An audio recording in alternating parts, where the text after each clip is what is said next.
bien bonjour à tous et bienvenue pour cette nouvelle quotidienne qui n'a pas eu lieu l'an dernier. Non, pardon, hier, excusez-moi. Hier j'étais malade, hein, donc j'ai même pas pu finir le match des Wolves. Bref, excusez-moi pour hier soir. C'est le problème, hein, quand on fait un média un peu tout seul, c'est qu'il n'y a pas de backup. Bref, donc aujourd'hui, dans cette nouvelle quotidienne, nous avons des matchs intéressants, donc on va essayer d'en parler. Salut Felmirosis aussi, salut, on t'entend nickel, super. Salut Logan, salut Thibaut Gouin, salut Starlow75, salut à toi, premier message dans le chat. Bienvenue. Donc on y va, on perd pas de temps, je suis encore tout seul aujourd'hui. Ah tiens, il y a Vincert, salut Vincert. Comment vas-tu? Hop, on bascule. Et donc on y va. Non, ça c'est pas le match du jour, ça c'était il y a 2 jours, quand Denver a gagné. Donc on va aller sur le 11 mai idéalement. Hop, on a 2 matchs, donc on a Cleveland-Indiana et on a OKC-Denver. Peut-être on peut commencer par Cleveland-Indiana, si ça vous dit. Victoire des Pacers 129-109. Donc un écart de 20 points, mais qui, je pense, n'est pas totalement, pour le coup, n'est pas totalement représentatif du match, où en fait la claque était carrément beaucoup plus grande. Hein. D'ailleurs, vous allez voir, hein, si on regarde un peu le box score, alors que ça bug ici, non c'est bon. Ça bug ici, box score, oui, regardez le temps de jeu de nos amis Tristan Thompson, 12 minutes. Jalen Tyson 12 minutes, Craig Porter 10 minutes carrément, bon, bref, beaucoup de garbage time, vous avez compris. Et bon, mais l'histoire de ce match, elle est un peu, enfin l'histoire de la série même, elle est assez énorme. Logan nous dit plus 44, le plus gros écart, ouais c'est ça, Logan fan des Pacers, hein, je crois, si je dis pas de bêtises. À quand Stephen Smith pour remplacer Guillaume? Ça on verra. Mais non ouais, le match est complètement parti en sucette en termes de score. Et aussi, alors juste après, j'ai pas compris, c'était quoi le geste là de Mathurin? J'ai pas compris, il a quoi? Il a pincé DeAndre Hunter, c'est pour ça qu'il s'est fait expulser. J'ai pas très bien compris, mais bref, parlons un peu de tactique. Non, la série, pour le coup, je la trouve assez folle pour l'instant, parce qu'on est vraiment sur la série de la variance, quoi. Je sais pas si ça va se conclure au match 5. Si ça se conclut au match 5, ça m'arrange, parce que je pourrais en parler pendant des années comme la série de la variance. Non mais encore une fois, regardez efficacité à 3 points des deux équipes. On a une équipe des Pacers qui est encore une fois à 54% à 3 points. Et de l'autre côté, donc méga surchauffe des Pacers, et de l'autre côté les Cavs qui sont à 34. Bon, bah ça fait encore un match où les Pacers sont en surchauffe niveau 3 points. On va aller chercher, mais je crois qu'il n'y a qu'un match. Un seul match sur les 4 pour l'instant où nos amis les Pacers sont pas game log, sont pas du tout en surchauffe, mais sinon ils ont match 1 et 2 ils étaient en méga surchauffe, donc hop, accuracy, voilà, match 1 ils sont à 53%, match 2 ils sont à 40%, même 41%, match 3, ok, Cleveland a gagné, ils étaient à 32%, un peu un sous-chauffe, et là on est remonté à 54, donc ça ne dit pas tout, mais ça explique aussi en partie. Alors il n'y a pas que ça, il y a des éléments tactiques également, on va en parler, mais d'un côté on a des Pacers qui sont en feu à 3 points, et donc ça aide à gagner. Là c'est un match, c'est une claque monumentale, donc c'est pas que ça. Mais souvenez-vous, les matchs 1 et 2 qui se jouent pas non plus à tant que ça, sur le début de série, notamment le match 2, ils font le comeback et tout. Bon bah ça aide, quoi, ça aide de mettre les 3 points, et surtout que de l'autre côté, et c'est peut-être ça qui est encore plus étonnant peut-être. Hop, on va chercher où? Team, hop, les Cavaliers, ils sont où les Cavaliers? Eux ils sont en sous-chauffe total, hein. Les Cavs sous-chauffe total à 3 points, alors que, regardez, si on prend la saison, Team Stat, vous allez voir, efficacité à 3 points de l'équipe, 39%, deuxième de NBA cette année, et il y a beaucoup de très très bons shooters. Cette fois, allons sur les matchs par match. Regardez la série de nos amis les Cavaliers qui sont tout en bleu. Voilà, la série, les 4 matchs en bleu, c'est-à-dire 25%, 28%. Je vais essayer de zoomer un peu, comme ça vous verrez. Mince, j'ai trop zoomé. 25%, 29%, 33%, 34% à 3 points. On est vraiment sur un match où, enfin c'est le pire truc possible, parce qu'on est sur un côté de surchauffe total des Pacers, en plus de leur manière de jouer tactiquement, et de l'autre côté aussi sous-chauffe de la part des Cavaliers. Et le problème c'est que bon, on peut très bien dire oui, mais bon, ça va se normaliser. Mais en fait non, en fait il n'y a pas le temps. En fait il y a pas le temps. Déjà sur une série de playoffs, t'as pas tout le temps le temps d'avoir assez de matchs et que ça revienne à la moyenne, etc. Non, c'est des petits échantillons, mais là, même encore pire, là t'es dos au mur, quoi. Là t'es à 3-1. Et en fait, il n'y a même pas le truc de dire non, mais c'est un match sur 7, et au final, on va réussir à. On peut espérer qu'il y ait d'autres matchs où on mette les 3 points. C'est ce qu'on dit depuis le début. en l'occurrence, il se trouve que sur un échantillon aussi petit, tu peux aussi te planter comme ça, quoi. Te planter et juste pas avoir la réussite. Parce qu'il y a aussi un aspect il n'y a pas que des tirs très mauvais pour les Cavs. C'est pas comme s'ils prenaient que des pull-ups à 3 points contestés. Je pense qu'il y a un aspect très, très basique de juste côté aléatoire de limite pas leur tir. Alors que c'est Max Strus, alors que c'est je sais pas moi, Sam Merrill, Mitchell, etc. qui ont des 3 points mais qui les mettent pas, quoi. Donc ouais, pour l'instant on a un peu la double variance, quoi. La double variance, c'est ça peut arriver. Ça arrive rarement à ce point, mais ça peut arriver que sur 4 matchs, bientôt 5, peut-être 5, 6, 7, mais sur un échantillon aussi court, t'as un peu la variance qui soit contre toi des deux côtés. C'est-à-dire toi, tu mets pas tes 3 points, Cleveland, et de l'autre côté, les Pacers qui mettent tout. Donc voilà, ça c'est évidemment un truc sur lequel il faut commencer avec ça, parce que c'est quand même énorme, quoi.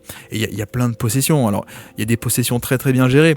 De la part des Pacers, on va développer, mais il y a aussi des possessions où il se passe pas grand chose, il y a des possessions où la défense des Cavs elle est géniale, et à la fin regardez à la première possession du match quasiment où il y a isolation, on a switché tout, on a tout concédé, on fait une interception, non, et au final Haliburton qui ressort sur Nesmith qui est ouvert, on sait pas pourquoi, après le cafouillage, et 3 points.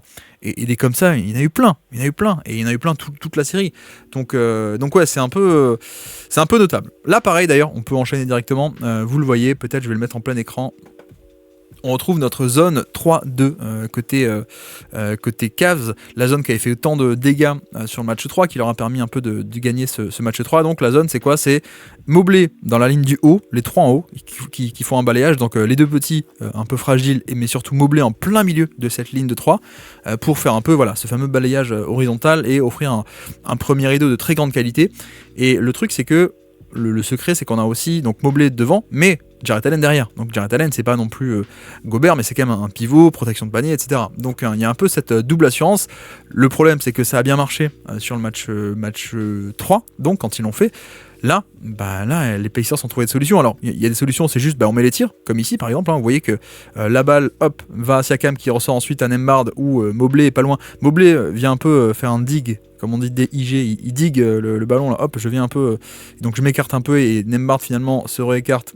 Et 3 points, donc on a juste un aspect de shot-making, peut-être un peu ici, mais globalement je trouve que les Pacers ont aussi trouvé pas mal de solutions face à la zone, que ce soit Siakam, que ce soit des mecs qui viennent se mettre un peu entre les lignes aussi, pour le coup on l'a vu pas mal.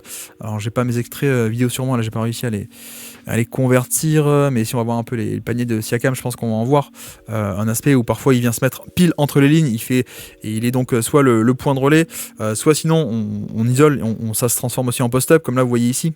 Il y a pas mal de fois où on a réussi finalement à contourner cette zone. Et je pense qu'une des raisons pour laquelle la zone a marché match 3, c'est que précisément il n'y avait pas le 3 points. Donc il n'y avait pas tant que ça l'aspect de mince, les mecs mettent leurs 3 points, donc il faut qu'on sorte de la zone.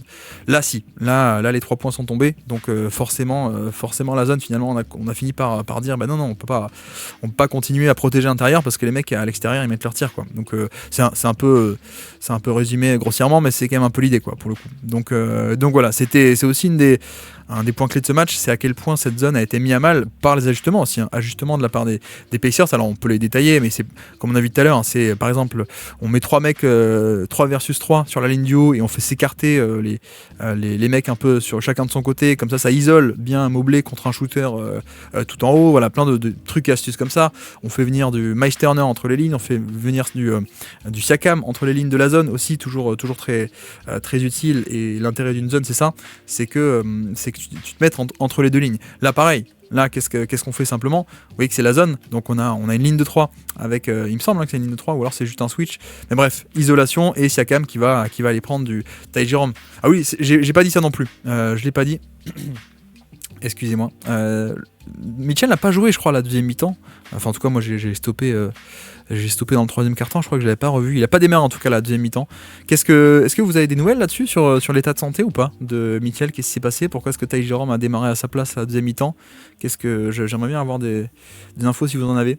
Alors qu'on dit salut à tous ceux qui sont arrivés, et salut El Armeg, salut Tienulav, Nathan aussi, salut Okoro FC, désolé Okoro FC, et vu que de base au match 1 Mathurin avait poussé avec sa main Hunter pendant qu'il était dans les airs, il y avait déjà un bif, ok, résultant de l'éventuelle blessure au pouce de la retombée, d'où le bif entre, ok, coup de poing discret dans le sternum, ok, pour l'expulsion de Mathurin. très bien. Cleveland pardon, a mis seulement 3 points de plus que Denver à la mi-temps. Ouais, c'est vrai. Cheville, d'accord, ok. Ah oui, ça pourrait être embêtant. Mais vous voyez que c'est un peu l'idée, c'est qu'au final, bon, le fait que les Pacers marquent, à la limite, on pouvait un peu s'y attendre. À ce point, je suis pas sûr. Est-ce qu'il n'y a pas un côté surchauffe un peu à 3 points aussi? Sans doute. Là, il n'y a pas de problème. Moi, ce qui m'inquiète, c'est plutôt de l'autre côté. Hein. C'est le fait que les Cavs n'arrivent pas à scorer de l'autre côté. Parce que les Pacers soient bons au niveau de leur attaque, d'accord, mais que les Cavs, qui sont la meilleure attaque de NBA, n'y arrivent pas, là, c'est un problème. D'ailleurs, regardez, j'ai trouvé un extrait là. Regardez, on voit bien là Siakam qui se met entre la zone. Donc ligne de 3 en haut, avec DeAndre Hunter qui fait un peu ce rôle-là à la place de Mobley. Et on a mis Mobley en deuxième rideau cette fois-ci, donc non pas Mobley devant et Jarrett Allen derrière. Cette fois, c'est Hunter qui est devant, ligne du 3 du haut, et Mobley qui est derrière. Et vous voyez que Siakam, qu'est-ce qu'il fait? Contre une zone, hein, ça c'est classique, même les mecs de 18 piges à l'université ils le savent. Contre une zone, tu te mets entre les deux lignes, pile au milieu de la zone, voilà. Et puis la zone vient, elle se déforme, sauf que elle se déforme un peu trop tard, ou en tout cas un peu mal. Le mec le plus proche, c'est Ty Jerome, et donc ça se transforme un peu de facto en un post-up de Siakam contre Ty Jerome. Bon, ça tu prends tous les jours, quoi. Et en plus, l'aide de Mobley est un peu en retard. Donc voilà, ça c'est aussi un truc qui a été cool. Alors mince, attendez, il faut que je retrouve mes notes, mais c'était quand? C'était première mi-temps, ouais. Fin de première mi-temps. Les Pacers c'était tellement bon qu'on savait plus trop où mettre Mobley sur la zone. Parce qu'il y a des fois on le mettait en premier rideau, mais donc notamment il y a des rotations au deuxième rideau qui n'étaient pas faites par Hunter. Donc ensuite on a échangé, on a mis Mobley en deuxième rideau, mais le premier rideau n'était pas d'assez bonne qualité, ou ce genre de truc. Donc ça c'était, je vais essayer de les retrouver, ça doit être un truc comme ça. Ouais, là par exemple il est en premier rideau, Mobley, et et le deuxième rideau donc il est pas bien. Obi Toppin peut driver au panier dans le dos de la zone et ça fait un lay-up, et puis ensuite on va changer, et voilà, il n'y a pas de bonne solution, très clairement. En tout cas les Pacers avaient un peu plein de trucs et astuces pour soit faire des bons systèmes, soit se mettre au milieu de la zone, soit mettre les 3 points, etc. Il a joué que 20 minutes cheville je crois, ouais, pour notre ami Mitchell, donc il s'est blessé à la mi-temps en s'échauffant. Ah ouais, en s'échauffant. Waouh. Ok, donc non seulement ils n'ont pas la réussite des 3 points, ils n'ont même pas la réussite tout court, quoi. C'est ce qui est un peu inquiétant. J'ai l'impression qu'ils se blessent lors du rééchauffement à la mi-temps. Ok, ah bah dis donc. Bon bah du coup ouais. Et c'est un problème, hein. C'est quand même un peu un problème, puisque je crois que c'est un peu le seul attaquant qui arrive à faire des trucs intéressants sur la série. On avait parlé, mais l'aspect de... si, je crois qu'on a fait toutes les quotidiennes quand il y avait un match des Pacers, mais l'aspect de pression au panier qui est mise par Mitchell, qui est un peu un des seuls. On parlera plus tard de l'attaque des Cavs, mais alors juste pour dire aussi, ce qu'on a vu, et je vais retrouver un peu les paniers là des Pacers, on va se les mettre, on va les voir défiler. Ce qu'on a vu, c'est des tentatives un peu de faire différemment. Non, c'est pas là. Si, c'est là. De la part de Cleveland, notamment comment est-ce qu'on doit gérer le pick and roll par rapport à Liberton. Vous savez qu'en début de série, on avait commencé en mode on va tout switcher. L'idée étant de concéder des 1 contre 1 et donc de se dire quid de nos amis les Pacers, est-ce qu'ils vont arriver à punir ces 1 contre 1 et surtout de n'offrir aucun décalage vraiment sur l'aspect du pick and roll. Donc c'est un peu l'idée de base, et le problème c'est que ça marche pas. Déjà ça marche pas pour une raison aussi, enfin pour plein de raisons. Déjà on voit ici première raison, c'est que regardez qu'est-ce qui se passe quand on a un switch. On a un Max Strus qui de base est sur Haliburton, après un écran il se retrouve sur Siakam ou sur Turner. Ça pour moi c'est un point clé, et je m'attendais pas. Alors Siakam on pouvait s'y attendre, mais Turner je m'y attendais pas du tout à ce que Turner soit à ce point capable de punir sur post-up des petits. Des Max Strus, des Andre Hunter un peu, mais bon des petits genre Mitchell, Garland, etc. Mais je pensais que Turner était un peu... voilà, c'est pas un vrai pivot de post-up, mais clairement pour moi il fait aussi la série, et les Pacers font aussi une bonne série parce qu'on a des mecs comme ça où face à un switch all, une fois que tu as le premier switch, hop, je vais m'installer au post bas, et surtout, regardez également, au-delà de la finition, à quel point les mecs des Pacers, le spacing permet absolument d'avoir ça, d'avoir des post-up un peu tranquilles. Là, bon ben voilà, c'est un mismatch, mais surtout un mismatch où personne peut aider, parce que où sont les deux gros? C'est fait exprès, hein, tout ça c'est fait exprès, regardez, les deux gros sont Mobley et Jarrett Allen. Ah bah tiens, comme par hasard, ils se retrouvent en haut, tout en haut. On a de l'espace à l'intérieur pour Siakam qui va attaquer Max Strus, et les aides sur les côtés, sur le bas de la défense, c'est qui? C'est Mitchell et Garland. Donc forcément, il n'y a pas d'aide. Alors que si on avait Mobley ou Jarrett Allen plus bas, ça aurait pu venir aider. Donc ouais, il y a un aspect pour moi de Miles Turner. Là encore, d'ailleurs on le voit, Turner contre Max Strus, il va attaquer. Là encore, regardez l'espace, tout le monde à 3 points et tout le monde qui remonte vers le haut. Comme ça, personne dans les corners, donc personne peut venir faire une aide un peu efficace, un peu rapide. Hop, tout le monde remonte. Et une fois qu'on a eu le switch, Turner qui va attaquer en post-up. Bon, il le loupe une première fois, mais il y a le rebond offensif. Donc ouais, voilà, c'est ça pour moi, point clé numéro 1. C'est que je ne m'attendais pas sur cette série à ce qu'il y ait autant de capacité à punir les mismatchs au poste bas. Ça, quand on rajoute évidemment à Liberton, le festival à Liberton, des matchs 1 et 2 sur le isolation, pull-up à 3 points sur Jarrett Allen, etc. Là, on a un match où il fait 3 sur 8, encore une fois. Il fait 11 points, c'est ça ? Je confonds pas avec le plus-minus, ouais, non, c'est bon. Il fait 11 points et 5 assists, donc il n'y a pas les perfs comme au match 1 en mode je mets tous mes drives, tous mes pull-up à 3 points en isolation face à Jarrett Allen. Mais bref, il y a. Qu'est-ce que je voulais dire ? Oui, on se dit, bon, bah, vu qu'ils nous battent sur ces 1 contre 1, et si on testait avec Jarrett Allen de ne pas switcher ? Si on testait d'être de plus en plus conservateur. Je trouve que sur ce match-là, ils ont été plus que jamais, en fait, en mode couverture un peu traditionnelle du pick and roll. Et donc vous allez voir, hein, je laisse défiler. Pourquoi est-ce que de base on voulait switcher ? Regardez, parce que quand tu switches pas, extra passe et panier. Voilà pourquoi les Cavs ont fait du switch all depuis le début de la série contre Haliburton. Parce que en fait, c'était le moins pire. C'est un peu comme l'an passé, si vous voulez, le drop de Rudy Gobert face à Doncic qui a pris cher.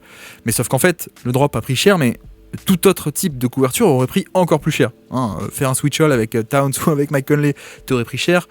Faire des edges, monter sur les écrans, Doncic t'aurait pris encore plus cher parce que Doncic aurait trouvé des passeurs par-dessus les prises 2, etc., etc. Donc au final, on a fait du drop. Le drop a été mis à mal, mais en fait, c'était quasiment la moins pire, quoi. Donc un peu biais du survivant au passage. Mais bref, donc là c'est pareil. Pourquoi est-ce que ça switchait autant sur Haliburton alors qu'il mettait tous ses tirs sur isolation ? Parce qu'en fait, regardez, quand tu fais des 2 contre 1, là en l'occurrence le 2 contre 1 c'est même pas un drop, hein, c'est juste on met un edge, il monte au niveau de l'écran, mais ça glisse l'écran, Haliburton passe par-dessus, et ensuite excellente passe sur short roll comme on dit de Turner qui peut punir ça. Et ça, dès qu'on a une couverture un peu traditionnelle, dès qu'on a un peu donc très simplement un 2 contre 1 sur le ballon, Haliburton punit magnifiquement, quoi. Donc c'est aussi pour ça que les Cavs tentent de plus en plus de pas switcher, mais le problème c'est que ça donne des trucs. Là encore, regardez, qu'est-ce qui se passe ? On a encore Jarrett Allen qui va essayer de ne pas switcher, donc pick and roll en semi-transition, Haliburton qui va driver main gauche, Jarrett Allen qui le réceptionne mais qui va pas switcher sur lui, il le réceptionne à peu près, Sam Merrill aussi revient sur Haliburton, donc les deux essayent de contenir Haliburton, ce qui fait que Miles Turner va être libre de rouler au panier, il va être couvert par les mecs côté faible, Hunter et Garland, qui coulissent un peu à l'intérieur, sauf que excellente lecture d'Haliburton qui kick out à 3 points, Obi-topping, corner, et bim bam boum badaboum. Voilà pourquoi tu peux pas défendre le pick and roll un peu traditionnellement de la part d'Haliburton, parce que évidemment on le répète, mais le spacing est magnifique. Spacing magnifique de la part des Pacers, donc dès l'instant où tu commences à être en 2 contre 1 dans ce spacing, en fait Haliburton te trouve la solution. Déjà qu'il trouvait des passes face au switch et face au scram switch, on l'avait détaillé, mais les fameux switch off-ball que tentaient de faire un peu les Cavs. Mais alors, sur des 2 contre 1 un peu plus francs, bon, c'est fini, quoi. C'est un peu fini. Donc ouais. Il n'y a pas de solution, du coup, nous dit Okoro. Ouais, c'est un peu l'idée, malheureusement, face à un passeur de ce type-là. Après, la solution, je pense que la solution, elle était celle du début de série. De dire, on va switcher, on concède que des situations un peu difficiles, pas rentables, les 1 contre 1. Sauf que il se trouve que sur 4-5 matchs, le mec a tout mis, quoi. Le mec a mis en tout cas beaucoup, à la fois Miles Turner, à la fois Haliburton, ils ont mis leur 1 contre 1, pardon. Donc ouais, qu'est-ce que tu fais à partir de là ? Tu dis non, mais on fait confiance au schéma, et puis d'un point de vue théorique, c'est ça la bonne chose à faire, mais avec le risque de, tiens, mince, il suffit qu'il fasse encore un match de plus et puis on est mort, quoi. Un peu, on surchauffe un match de plus et puis on est mort. Ou est-ce que tu changes tout, mais le change tout, ça vient avec d'autres compromis, quoi. Donc ouais, c'est un peu le problème. C'est un tout petit peu le problème. Turner n'a jamais été un post-up player, nous dit Flo, mais pour le coup, ça fait 10 ans que c'est un chasseur des mismatchs au poste, justement. Oui, mais si tu veux, comment dire, moi, j'entends ce que tu dis, effectivement, on parle pas d'un mec comme Rudy Gobert, c'est pas l'idée, mais pour moi, c'était un peu un point de bascule où en mode, si je suis les Cavs, je préfère miser là-dessus, miser sur le fait qu'il va pas arriver à punir au poste bas un Max Strus, plutôt que miser sur faisons des 2 contre 1, faisons un drop face à Haliburton, faisons edge face à Haliburton, et ça débloque plein d'autres choses, quoi. Donc le switch all, et on est d'accord, t'as raison, c'est pas non plus Rudy Gobert, hein, face au switch, face au mismatch, il est capable, mais s'il y a un truc sur lequel on peut parier, je suis un peu d'accord sur les Cavs, sur le fait de vouloir parier là-dessus, mais pour l'instant il aimait, donc il n'y a pas de problème. Mais d'ailleurs c'est pour ça que tu sais, je sais pas si t'avais écouté la preview, Flo. Moi, dans la preview, j'avais parlé par rapport à ça, justement, de l'importance, pourquoi pas, de mettre un Hunter sur Haliburton. Parce que là, le problème, et ça pour le coup, je l'avais un peu détaillé en preview.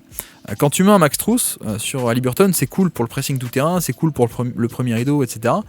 Mais justement, quand il arrive en switch face à Turner, il peut se faire punir plus facilement. Alors que, imaginons que tu mettes Hunter en premier rideau, en défenseur face à Haliburton, après le switch, tu te retrouves avec Hunter sur Turner. Et ça, c'est peut-être un peu mieux. Donc ça, j'avoue que c'est un peu dommage, parce que je l'avais développé pendant 10-15 minutes dans la preview, mais un peu pour rien, parce que ça n'arrive pas. Mais tu vois, je pense que c'est une possibilité pour la suite. Possibilité pour la suite de la série, c'est l'aspect de Hunter, il pourrait être plus solide sur ça. Donc l'intérêt, ce serait de mettre... l'intérêt serait d'avoir Hunter sur Haliburton, mais pas pour l'aspect Hunter face à Haliburton, pour l'aspect de toute façon on va switcher, et donc mettons le mec le plus solide possible qui peut switcher sur Turner ou sur Siakam, quoi. Donc c'est un peu l'idée, c'est un peu mon idée. Et d'ailleurs je crois que j'avais parlé d'Hunter, mais j'avais aussi parlé de Dean Wade. Tu vois, Dean Wade c'est pareil, pourquoi pas partir sur le fait de Hunter ou Dean Wade en premier rideau, comme ça quand ça switch, ça arrive sur Turner, c'est quand même, ça résiste un peu plus, quoi. Je suis d'accord, sauf que les Cavs sont très petits en dehors de Bigs, exactement. Tout le monde risque de leur défense en switch all pour planquer leurs petits sur... Oh, attends, j'arrive pas à lire, excuse-moi. Ok. Oui, non, mais c'est par rapport à ça aussi, tu vois. Le minutage, comme dit, de mecs comme Dean Wade ou de Hunter, je me demande si on pourrait pas tenter plus, quoi. Parce que là, je balance des noms comme ça, mais tu vois, Dean Wade, je sais pas si tu te souviens, mais Dean Wade était le mec qui défendait SGA sur les match-up de janvier. Il y a eu le back-to-back, pas back-to-back, mais les deux matchs en janvier contre OKC. Le mec principal, le mec qui démarre le match en défense de SGA, c'est Dean Wade. Donc il peut, en fait. Il peut, et surtout si tu fais des schémas en switch all où en fait tu t'en fiches, parce que de toute façon tu vas switcher. Donc ouais, un peu, pour le coup, un peu déçu de ça, et j'attends comme ajustement est-ce qu'on changerait pas un peu les match-up, quoi. Est-ce qu'on tenterait pas un peu autre chose. Après la question c'est du coup, si tu fais ça, où est-ce que tu fous Max Strus est-ce que tu fous Max Strus sur un Siakam? Mais en fait tu déplaces le problème, parce que sachant que tu vas jouer a priori avec Garland et avec Mitchell, Jarrett Allen, vous avez compris, quoi. Si tu mets un Dean Wade sur Haliburton, si t'as tes deux gros, Jarrett Allen et Siakam, je me perds, pardon, Jarrett Allen et Mobley qui sont sur les deux gros adverses, il n'y a plus d'endroit où mettre, entre guillemets, Max Strus, quoi. Donc tout ceci est un peu compliqué, mais je peux comprendre aussi, hein.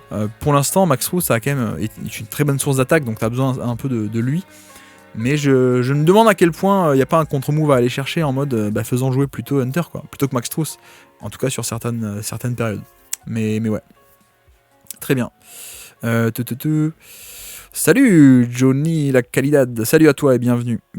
Je suis déçu, effectivement je suis assez déçu de Atkinson, nous dit Flo, de pas juste grandir l'effectif avec Hunter, Wade, Okoro. Ouais, Okoro aussi, ouais. Okoro, c'est vrai que c'est un peu, tu vois, notamment Okoro.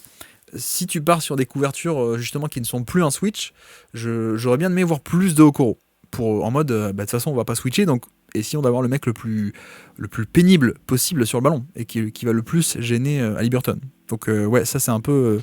ce sera un peu l'idée aussi, de dire pourquoi pas de tester drop ou edge, mais avec Okoro qui est en mode t-shirt mouillé sur Haliburton, quoi.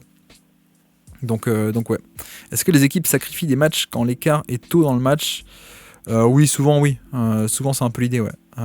Souvent c'est un peu l'idée où tu jettes l'éponge assez tôt. Mais bon. Donc voilà un peu pour l'attaque. Attaque des Pacers qui a quand même beaucoup mieux marché, notamment face à la zone. La zone qui avait très très bien marché, mais là pas du tout. Hop, on va quand même dézoomer. On va se mettre 2-3 stats du match. Vous allez voir que en dehors de l'efficacité à 3 points, ils ont aussi très très bien scoré au panier. Ça c'est aussi le truc où on peut être déçu peut-être des Cavs.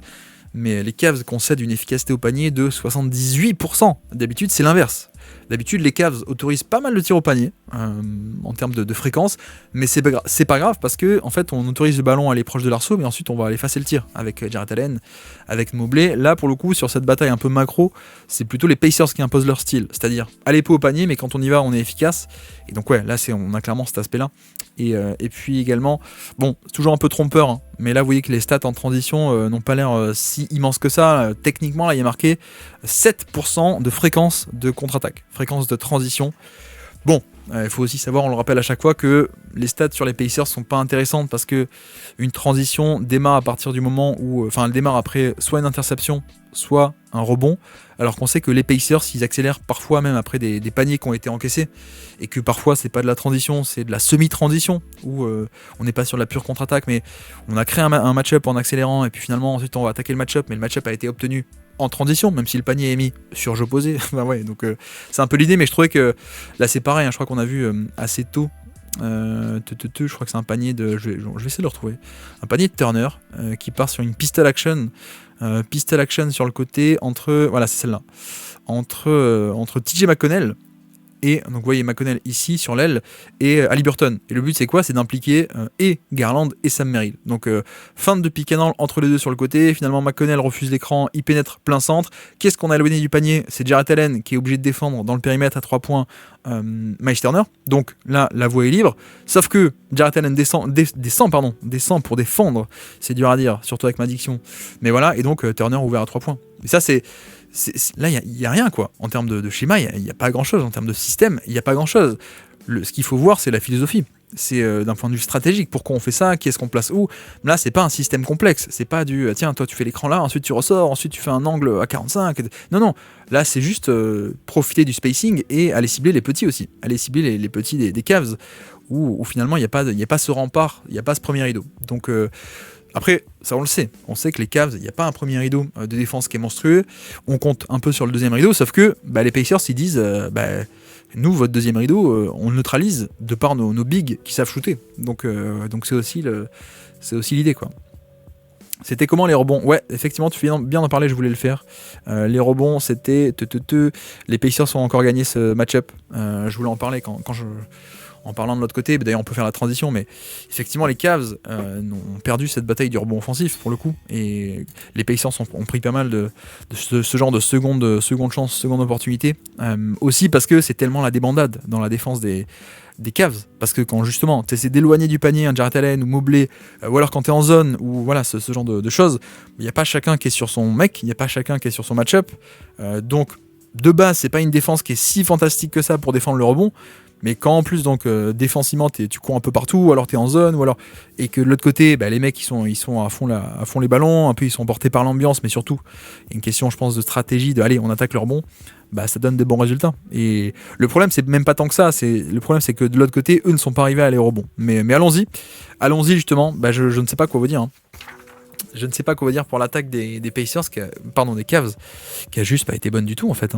Qui a pas été bonne du tout. Peut-être pour vous dire quelques chiffres si ça vous dit. Bon, Mitchell, 20 minutes à peine, 3 sur 11 au niveau du tir, donc 12 points. Garland, un peu mieux, il nous fait 21 points, 6 passes, mais clairement je pense qu'on n'a pas un Garland de très très très très grande qualité encore pour l'instant. Moi ce qui m'embête c'est ça, c'est Mobley. Et c'est pas pour dire je l'avais dit, mais mais c'est vrai qu'en tout cas il y avait un test à passer par rapport à Mobley et au playoff de c'est sympa la régulière, c'est sympa la Evan Mobley offense un peu plus agressif, un peu plus drive, etc. Je trouve que là on l'a pas trop quoi, on n'a pas trop l'aspect de Evan Mobley offense quoi. On n'a pas trop les points, on n'a pas trop de création et c'est peut-être un peu embêtant quoi pour le coup. Le test pour l'instant n'est pas concluant, mais voilà. Et d'autant plus d'ailleurs, vous voyez que quand le mec peut être défendu parfois par des... Bon, Siakam, encore c'est pas mal, mais notamment par des Obi Toppin, voilà, ou alors quand il y a sur le terrain un mec comme Thomas Bryant, c'est quand même un peu dommage, et j'avoue que sur des séquences face à Obi Toppin, on pourrait s'imaginer beaucoup plus de post-up, d'action en delay, donc en 5 out où il est plein centre du terrain à 3 points et puis attaqué en drive, etc. Et c'est vrai qu'on n'a pas trop ça pour l'instant, donc ouais. Il a dit, je l'avais dit, le mot interdit. Ouais, j'aurais pas dû, excuse-moi. En plus, j'aime pas, à chaque fois, je préfère insister sur les trucs où j'avais tort, mais je m'excuse. Mais voilà, pour l'instant on n'a pas trop de moblés sur la série, pas haut volume, donc ça c'est un peu dommage. On n'a pas eu un Max Strus aussi bon qu'au match 3 non plus, où il était beaucoup utilisé en porteur de balles. Enfin faut voir aussi les ajustements aussi de la part de nos amis les Pacers qui ont commencé à faire un peu plus du deep drop. Est-ce que je vais trouver l'extrait? Non, je vais pas aussi l'enlever un peu d'ailleurs. Max Strus qui finalement a créé pas mal de dégâts match 3 avec des pick and roll en porteur de balle et du coup il faisait la bonne lecture, kick out 3 points l'autre côté, etc. Et sauf que là regardez, Turner reste assez bas finalement sur Max Strus comme ça en mode bah non, je t'autorise pas à créer du décalage, je t'autorise pas à créer un KO, t'auras pas de passe quoi. Je reste en contrôle, je reste en drop, je sais que de toute façon tu vas pas trop attaquer le panier, donc voilà, ça a permis un peu de limiter cette création de jeu qu'avait pu avoir Max Strus sur le match 3. Donc voilà, et puis non, pour moi, le problème principal, au-delà du fait qu'ils n'ont pas mis leurs 3 points sur ce match, les Cavs, c'est qu'il y a un aspect de ciblage de Haliburton qui n'a pas marché du tout, en fait. Clairement, on a Haliburton qui a... Les séquences où on a essayé de le cibler n'ont pas marché, voilà. Pour quelques raisons que ce soit, alors notamment parce qu'ils s'étaient mis un peu... Les mecs sont mis un peu à switcher. On alterne parfois switcher, pas switcher. Et... Oula, qu'est-ce qui se passe? Oui, c'est bon, on est là. Le match 3, on a vu que dès qu'il y avait un mini espace, que ça switchait pas, que ça voulait faire un edge and recover, Mitchell pouvait s'aventurer dans la raquette, profiter de l'espace, kick out, la passe pour l'écran, etc. C'était un peu festival. Là, ça a pas marché. Ça a pas marché, mais encore une fois, c'est quand même un peu compliqué de parler de ça, alors que on a quand même, je sais pas ce qui se passe avec mon ordi. Est-ce qu'il y a une autre souris qui prend le contrôle de mon ordi? Qu'est-ce qui se passe? Je ne sais pas. Bref. Oula.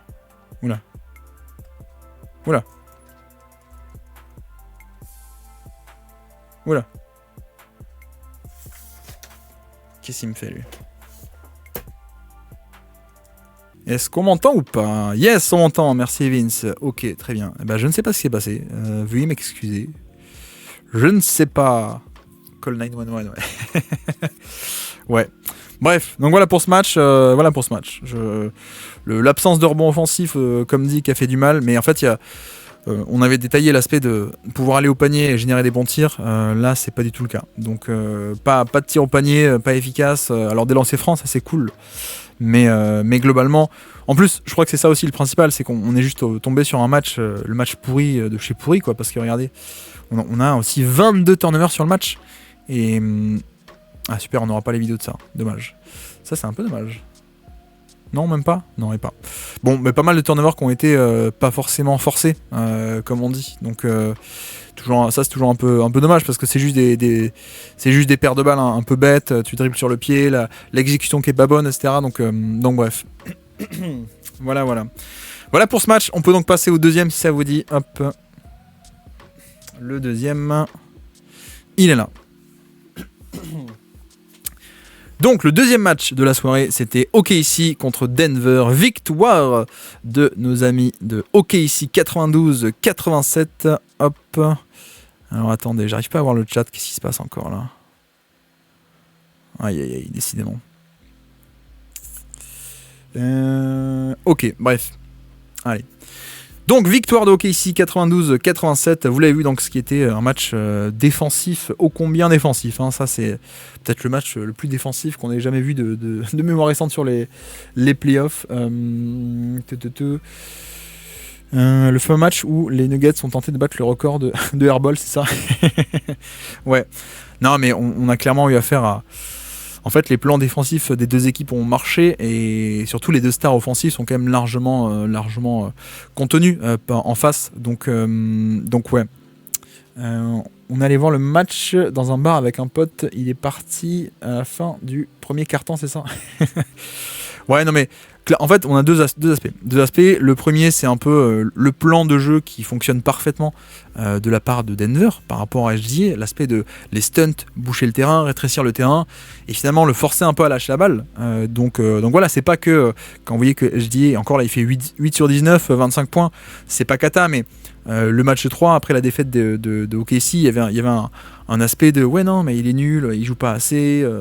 Bon, il faut aussi prendre en compte le fait qu'il y a une défense en face, hein, pour le coup.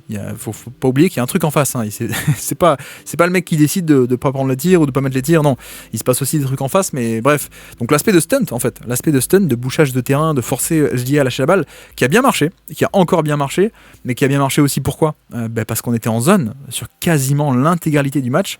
On était sur une zone 1-2-1. D'ailleurs, on la voit bien là, la zone. Je vais le faire en plein écran. Hop, donc une zone de 2, enfin une ligne de 2 tout en haut. Donc là, sur l'exemple, il y a Christian Brown et Westbrook, mais ça peut être Jamal Murray. Au milieu, on a Jokic, on va en parler. Et puis derrière, deux autres, que sont, donc là en l'occurrence c'est Strawther et Watson, mais ça pouvait être également Gordon à la place de Strawther, ça pouvait être, voilà, c'est un peu un côté, on peut dire si vous voulez 2-3 aussi, hein, si on considère que Jokic fait partie de la ligne du bas. Mais c'est vrai que c'est important parce que, en fait, c'est une zone qui permet de totalement stopper les pénétrations intérieures. L'intérêt est double, c'est qu'au final on empêche OKC d'aller à l'intérieur driver ce que eux adorent faire, hein, c'est leur plan de jeu initial, toute leur philosophie c'est de faire des drives. Donc mince, qu'est-ce qu'il me fait lui?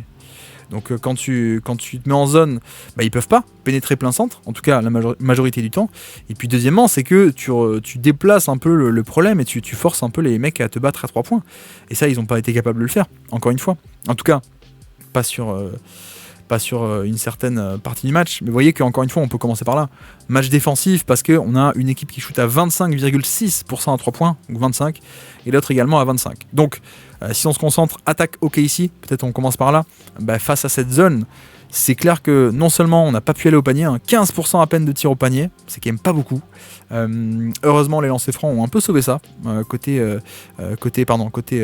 OKC, pas mal de lancers francs notamment heureusement avec SGA. Mais donc pas de possibilité d'aller au panier et les 3 points qui ont été loupés. Et c'est vrai que c'est pour l'instant le pari de Denver tient pas mal sur cet aspect de on va contenir le maximum l'intérieur et on va forcer la balle à aller ailleurs. Voilà, c'est un peu l'idée. Après, je trouve qu'on a quand même eu 2-3 bons trucs de la part d'OKC pour essayer de contourner un peu par-ci par-là la zone. Là, on voit un exemple, hein, regardez. On est toujours dans cette zone 2-1-2 ou 2-3 si vous voulez. Et qu'est-ce qu'on fait ? On demande à SG d'attaquer sur le côté. Donc en fait, de facto, c'est une zone, mais de facto, il se retrouve face à un Michael Porter Jr. et sans trop possibilité que le terrain se bouche en tête de raquette ou en premier rideau. Et donc, il peut aller jusque sur son spot un peu à l'intérieur, là, au niveau de la ligne de fond et de la raquette. Il a 1 ou 2 mètres du panier, il met son pull-up. Bon, c'est pas un lay-up, mais c'est quand même trouver un peu des trucs et astuces comme ça pour faire en sorte qu'il puisse un peu se rapprocher du panier, un peu aller sur ses spots, etc. Donc il y a des trucs qui ont été pas mal faits. Pour le coup, tout n'a pas été, c'est pas tout blanc tout noir évidemment. Là encore, vous voyez, qu'est-ce qu'on fait ? On arrive à obtenir. Bon, je crois que la faute est un peu sévère pour le coup à la fin. Mais pareil, on essaie un peu de jouer des simili pick and roll par rapport à la zone et au final, SJ arrive à pénétrer jusqu'au panier, mais c'est pas arrivé tant que ça. Comme dit, la fréquence de tir au panier a été très très faible. Donc on a encore une fois un aspect de retourner la responsabilité de l'attaque d'OKC vers les role players quoi. Et encore une fois, ils ont shooté à 25% à 3 points. Donc le plan de jeu est quand même pas si mal que ça par rapport à ça et c'est un peu dommage pour Denver de pas s'en sortir avec une victoire parce que OKC qui shoot à 25% à 3 points, t'es dans le match, t'es un peu en contrôle. C'est dommage que toi t'aies été en panne totale également parce que le match était prenable et je pense que Denver aurait pu faire un gros coup. Et à l'inverse, le OKC doit être quand même très content de pouvoir gagner ce match alors qu'au final ils ont shooté à 25% à 3 points quoi. Le match 2 par exemple ils l'ont gagné parce qu'ils ont puni ce dézonage, ils ont mis les 3 points pour punir le dézonage, mais là gagner un match alors que tu shootes même pas bien à 3 points et gagner un match à ce point crade au niveau de l'attaque, gagner un match sans ce rebond offensif ou sur lequel pourtant t'étais pas mal depuis le début de série, enfin bref, et c'est quand même un peu un problème. Et une autre clé pour moi c'est ça également, c'est la fréquence de transition. Les contre-attaques, ils ont réussi à en faire plein, vraiment pas mal du tout sur ce match-là. On a vu plein de points faciles sur des fois où Denver revenait mal, ou revenait pas assez bien, ou erreur de match-up. Et ça, c'est un point clé de la série. Pourquoi ? Parce que les deux équipes sont élites en transition, ou peuvent l'être en tout cas, Mais c'est vrai qu'en défense, par contre, OKC défend très bien les contre-attaques, alors que Denver, pas du tout. Denver est assez catastrophique. Là, je trouve qu'on a été sur un match où on a vu un peu ces erreurs de match-up, ces erreurs de repli, un Jokic qui attaque leur bon, un peu avec un mauvais timing, et sauf qu'en fait, il se punit lui-même pour la contre-attaque, etc. etc. Donc ouais, c'est les points de contre-attaque, et puis même, là je parle de 25% à 3 points, mais en fait c'est un match défensif, et vous allez voir, hein, si on va regarder les 3 points. Hop, en fait, qu'est-ce qui s'est passé? On a aussi un mec qui s'appelle Aaron Wiggins, qui a un peu sauvé le match, hein, pour le coup. Wiggins, deuxième mi-temps, on est où là? Ouais, on est troisième quart-temps, il a mis, entre Wiggins et Wallace, je crois qu'ils ont mis 6-3 points à eux deux. Voilà. Mais d'ailleurs, là on voit qu'est-ce qui se passe sur cette action. Va savoir pourquoi, il y a un pressing tout-terrain qui est fait sur Caruso, de la part de Jamal Murray, qui se fait éliminer par un écran dans son propre camp, voilà. Et donc du coup, 3 points ouverts pour Aaron Wiggins, voilà. En une possession qui n'a même pas été disputée, un pressing tout-terrain totalement nul, tu donnes un 3 points ouverts pour Wiggins, qu'on a mis 2-3 d'affilée, plus Wallace aussi. Donc au final, 25% à 3 points sur la totalité de la rencontre, d'accord. Mais il y a quand même eu un petit boost parfois pour mettre un ou deux gros tirs qui ont permis un peu de repasser devant, hein. C'était un match de run, hein. Je sais pas si vous avez vu le run de l'un, run de l'autre. Là pareil, hop, 3 points de Wiggins, ça rentre, ouais c'est ça rentre. Juste sur une erreur face à la zone, Jamal Murray ne suit pas le shooter qui coulisse dans la zone. Et hop, Wiggins tout seul, ouvert, et badaboum. Pareil, je crois que c'est Cason Wallace aussi qui avait pas mis un tir pour l'instant depuis le début, un tir à 3 points je veux dire, et qui là, face à la zone, hop, vous voyez que ça va rebasculer sur lui, il se met pile entre les lignes de la zone, 3 points, je crois qu'il est aussi à 3 sur 3 sur le match, donc merci Wiggins et merci Wallace pour avoir un peu sauvé ça et pour avoir fait un run qui leur a permis de repasser devant, parce que début de deuxième mi-temps c'est Denver qui fait un run, et on se dit dans un match comme ça c'est fini quoi. Enfin, ils reprennent un sacré avantage.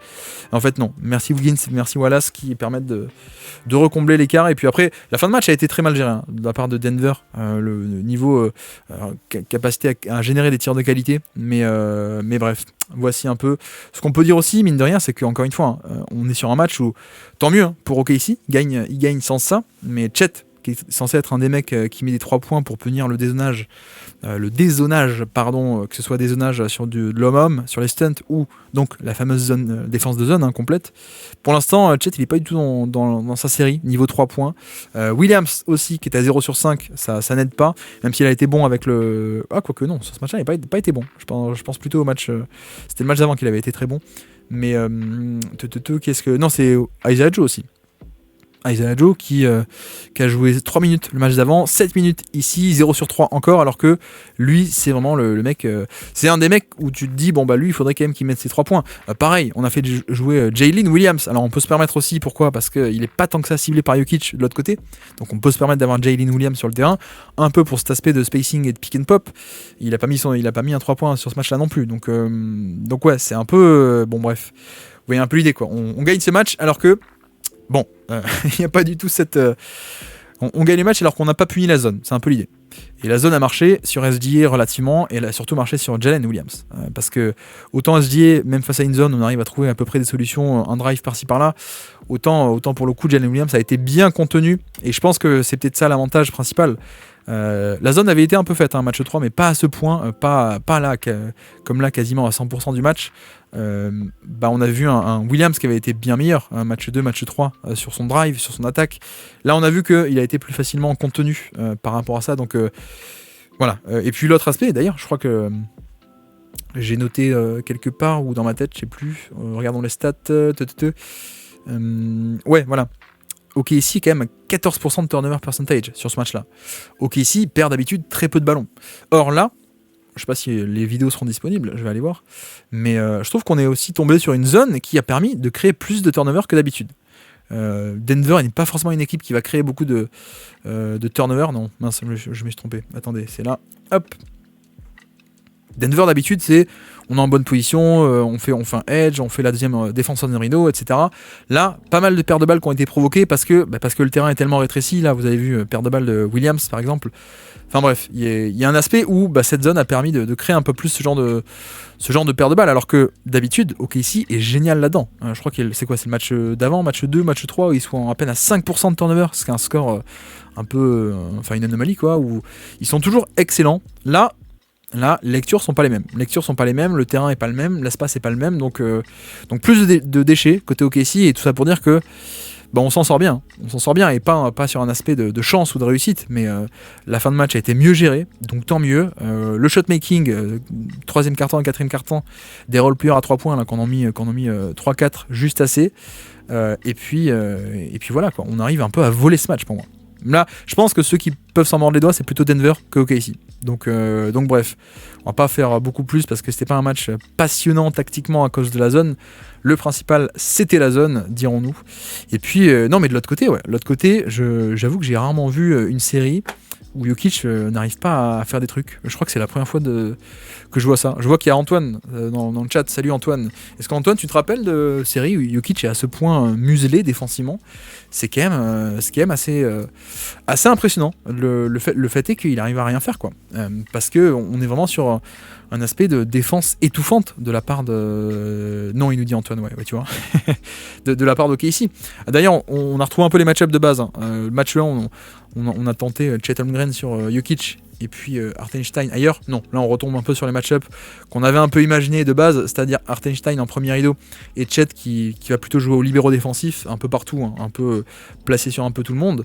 Donc ouais, c'est la défense se déploie, la défense sur le pick and roll, elle est aussi très très bonne, je trouve. Ça, bon, évidemment, je dis ça, et puis là, à ce moment-là, il y a un extrait qui passe où une des rares fois du match, où on a eu un flotteur de Jokic sur pick and roll, mais ouais, c'est pour l'instant, en tout cas, on a vraiment ce truc de la défense et l'horizontalité du jeu du Thunder qui arrive de tous les côtés, qui fait des prises à deux d'un côté. Une fois la prise 2, elle va arriver de la ligne de fond, l'autre fois elle va venir depuis le haut, une autre fois elle va venir de, non pas à une passe près, mais 2 passes près, un mec qui défend un non-shooter, etc., etc. Le fait est aussi que, pour moi, d'ailleurs, Westbrook n'a pas été bon.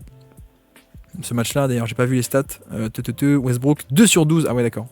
2 sur 12, 6 points. Ouais, donc mon impression visuelle était la bonne. Mais ouais, non, Westbrook, j'ai pas trop aimé. Vous voyez à quel point on utilise un peu Caruso, un peu en libéraux également. On le fait défendre sur Westbrook en lui disant, mais tu l'abandonnes et puis tu t'en fiches, quoi. Et donc Westbrook, est-ce que c'est la bonne chose ? Je sais pas. Parce qu'il fait quand même des playoffs où il met les 3 points. Mais quand on l'abandonne pour aider, il se dit je suis ouvert, je prends le tir, d'accord. Mais il n'a pas été là. Il n'a pas été là dans ce match. Et je trouve que ça fait pas mal de minutes où OKC a pu avoir un vrai non-shooter à partir duquel déclencher des prises à deux, boucher le terrain, venir aider sur Jokic. Donc ouais, ça fait... C'est à mon avis, ça fait partie du problème également. Alors pas que, hein, c'est pas que Westbrook. Si les autres role-players avaient mis leur tir, notamment à 3 points, Michael Porter Jr., etc., les catch and shoot, on parlerait peut-être pas de ça. Mais là, en l'occurrence, ouais, c'est une partie un peu importante. Mais d'ailleurs, vous voyez un peu le line-up qu'on a actuellement. On a Westbrook plutôt non-shooter, Watson plutôt non-shooter, et Christian Brown qui va pas toujours être respecté non plus. Vous voyez à quel point on prend de la largesse par rapport à lui. Donc c'est un peu compliqué. Hein. C'est un peu compliqué, et je crois que c'est le meilleur match. Bon, il y a eu le match 2, mais le match 2 a été plié tellement rapidement. Mais c'est quand même le meilleur match d'OKC, je trouve, dans ce côté, alors tout on ferme, hop, dans ce côté cadenassé, un peu, Denver sur ses forces. C'est-à-dire que, regardez, on a parlé de l'aspect bully ball versus débandade, ça court de partout d'OKC. Donc bully ball de Denver, c'est quoi ? C'est contre-attaque. Ils l'ont pas fait sur ce match. Ils ont été nullissimes. Voilà, donc ils n'ont pas pu faire la contre-attaque parce qu'OKC a bien défendu et parce que OKC n'a pas donné tant que ça aussi de... Enfin bref. Deuxième point, le panier. Denver, regardez, 16% de tirs au panier à peine en fréquence et surtout 57% d'efficacité en fréquence dans le 6e centile, en efficacité c'est dans le 18e centile. Donc en fait, Denver qui est élite au panier en fréquence, en efficacité, cette fois il n'y avait rien, mais vraiment rien. Et comme on dit, hein, si on remet un peu les images, vous allez voir qu'il y a toujours un mec dans la raquette ou deux. Il y a toujours le fait que Jokic doive démarrer depuis plus loin, parce que quand il va au poste bas, il se prend des prises à 2 ou à 3, donc il peut pas opérer. Donc il est obligé de démarrer de plus loin, mais une fois qu'il démarre plus loin, on se met dans la raquette et on t'empêche d'aller dans la raquette. Lui ou d'autres. Hein. Les cuts aussi. Les cuts ont été très très bien couverts côté OKC sur ce match-là. Donc voilà. L'aspect de contre-attaque, Denver ne l'a pas eu. C'était leur force numéro 1. L'aspect de tir au panier, Denver ne l'a pas eu non plus. Et même l'aspect de rebond. rebond offensif a pas été là du tout sur ce match-là également. Donc en fait les 3 forces principales de l'attaque de Denver n'ont pas été là. Donc c'est aussi comme ça qu'on peut expliquer le fait que Denver ait produit un offensive rating à ce point cataclysmique. Bon, quand on rajoute à l'aspect tactique le côté malchance à 3 points également, voilà, tout ceci s'explique assez logiquement. Et puis voilà. Alors, j'arrive pas à voir le chat complètement, je ne sais pas ce qui se passe. Qu'est-ce qui se passe? Il veut pas se redécaler. Je vois qu'une partie de vos messages, tout est coupé. Je vais essayer de vous lire peut-être ici. J'ai vu un Strausser rapidement sur le terrain. C'est quoi la raison qui explique le passage de 4 minutes? La défense, ouais, je pense à la défense, mais j'avoue que je suis un peu déçu de ça aussi. Est-ce qu'on pourrait pas, surtout dans une zone en fait, vu que tu fais de la zone, je pense que c'est quand même un endroit où tu peux un peu plus planquer un Strausser. Alors après, Strausser, c'est pas non plus un comment dire, génial 100%. Dès qu'il a une opportunité, il en tire profit, etc. Mais oulala, qu'est-ce qui se passe là? Qu'est-ce qui se passe? C'est quoi là? Qu'est-ce qui se passe sur le chat? Aïe aïe. Bon bref. Mais ouais non, Strausser est pas génial non plus quoi là-dessus. Donc voilà. Du coup j'arrive plus à lire vos messages. Hop. Bon bah c'est catastrophique. C'est catastrophique. Non, j'arrive plus du tout. Bon bref. Un raid de bot on dirait. Ouais c'est ça. C'est ça. Exactement. Bon. Écoutez, je pense qu'on a tout dit à peu près sur ce match. On va s'arrêter là avant que les bots s'enflamment.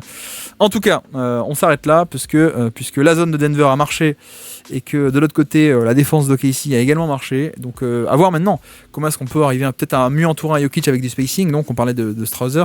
Comment est-ce qu'on peut un peu réorganiser le terrain. Match 3, il a beaucoup été utilisé en poseur d'écran et ça avait pas mal marché, je trouve. Donc pourquoi pas un peu revenir là-dessus également. Je ne sais pas. Mais en tout cas,